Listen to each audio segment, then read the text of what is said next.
Gulf spill is a tragedy that never should have happened.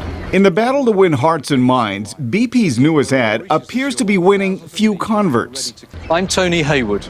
BP has taken full responsibility for cleaning up the spill in the Gulf. Despite an expensive multimedia campaign, public relations experts say BP's image remains that of a big, faceless corporation. Right off the bat, they failed to manage the pictures. Gene Grabowski is senior vice president at one of the leading crisis management firms in Washington. We didn't see faces of BP employees working on the ships to control the spill. We didn't see BP employees in the war room. We didn't see the CEO, Tony Hayward, with his sleeves rolled up in a war room, walking his team through the process. As a matter of fact, Tony Hayward didn't take his coat off until probably the 6th or 7th week into the crisis. The commercials are the first of many BP plans to air in coming weeks.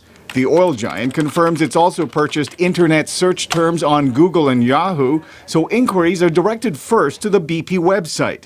President Barack Obama has been critical of BP's public relations campaign. What I don't want to hear is when they're spending that kind of money on their shareholders and spending that kind of money on TV advertising, that they're nickel and diming fishermen or small businesses here in the Gulf who are having a hard time. But even the president, who has visited the Gulf Coast 3 times since the crisis began, is getting poor grades. He's been down there, to my knowledge, twice, but I don't think he's really done that much. Despite efforts by some organizations to boycott BP gasoline stations, consumers don't appear to be punishing BP. People who spoke with VOA say price still determines where they buy their gas. This woman says boycotting BP achieves nothing. Should we boycott BP and then expect them to pay for everything? But sentiments could change as the crisis deepens. I think BP has to find a path forward, show us what that path is, stop apologizing, stop blaming, and start doing.